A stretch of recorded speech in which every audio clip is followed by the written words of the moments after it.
সম্মানিত সাংবাদিক বন্ধুরা, আপনারা অবগত আছেন যে 2014 সালে প্রিপেড মিটার স্থাপনের একটি পাইলট প্রকল্প গ্রহণ করে জোপাডিকো, যার অধীন খুলনায় 2015 সালে প্রিপেড মিটার স্থাপনের কাজ শুরু হয়। প্রিপেড মিটার স্থাপনকালে জোপাডিকোর পক্ষ থেকে বলা হয়েছিল বিনামূল্যে এই মিটার স্থাপন করা হচ্ছে, এ বাবদ কোনো মূল্য নেওয়া হবে না। কিন্তু অত্যন্ত দুঃখের সাথে আমরা লক্ষ্য করলাম যে কিছুদিন যেতে না যেতেই সংস্থাটি মিটার প্রতি আবাসিক মিটারে 40 টাকা এবং বাণিজ্যিক মিটারে 250 টাকা হারে ভাড়া গ্রহণ শুরু করলো, যা গ্রাহকদের সাথে রীতিমতো মিথ্যাচার ও প্রতারণা। খুলনা নাগরিক সমাজ সহ অন্যান্যদের আন্দোলনের মুখে তৎকালীন ব্যবস্থাপনা পরিচালক সংবাদ সম্মেলন করে অন্যান্য প্রতিশ্রুতির সাথে ঘোষণা করেছিলেন যে মিটারের মূল্য সমন্বয় হওয়ার পর আর কোনো মিটার ভাড়া নেওয়া হবে না।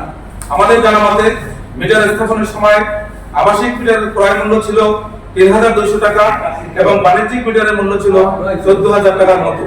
অথচ গত ৮ বছর যাবৎ উপরোল্লিখিত হারে মিটার ভাড়া নেওয়া হচ্ছে, যা ক্রয় মূল্যের চেয়ে অনেক বেশি পূর্বে নেওয়া হয়েছে। প্রিয় প্রবাসী বন্ধুরা, আপনারা জানেন যে সংস্থাটি ইতিপূর্বে খুলনায় ৬১,০০০ আবাসিক এবং ২,০০০ বাণিজ্যিক মিটার স্থাপন করেছে।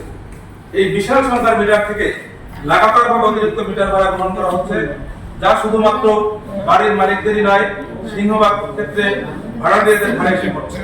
ফলশ্রুতিতে স্বল্প আয়ের মানুষকেই এর দায়ভার নিতে হচ্ছে। অন্যদিকে প্রিপেড মিটার স্থাপনের সময় সংস্থাটি পূর্বের অ্যানালগ মিটার খুলে নিলেও তার জামানত কিংবা মূল্য সমন্বয় করা হয়নি। পরিতাপের বিষয়, এ ব্যাপারে সংস্থাটি নির্বিকার। প্রিয় গণমাধ্যম কর্মী বন্ধুরা, সরকার একদিকে গ্রাহকের ব্যবহৃত বিদ্যুতের উপর ভ্যাট গ্রহণ করছে, যা সংবিধিবদ্ধ।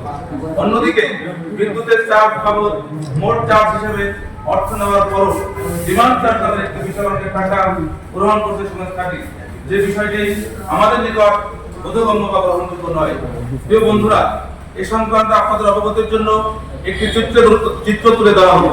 মোট চার্জ 25.11%, ডিমান্ড চার্জ 16.8%, ভ্যাট 4.76%, অর্থাৎ প্রতি 100 টাকায় গ্রাহকের খরচ হচ্ছে 44.67 টাকা। এর উপর বাড়তি মিটার ভাড়া। একদিকে সরকারের ভ্যাট যেটি পরিধানযোগ্য, অন্যদিকে মোট চার্জ, মিটার ভাড়া, আবার ডিমান্ড চার্জ। বিষয়টি আমাদেরকে হতবাক করে। আপনাদের মাধ্যমে সংস্থাটির প্রতি মিটার ভাড়া এবং ডিমান্ড চার্জ প্রত্যাহার, প্রিপেড মিটার স্থাপনের সময় খুলে নেওয়া অ্যানালগ মিটারের জামানত অথবা মূল্য ফেরত কিংবা সমন্বয় করার আহ্বান জানাচ্ছি।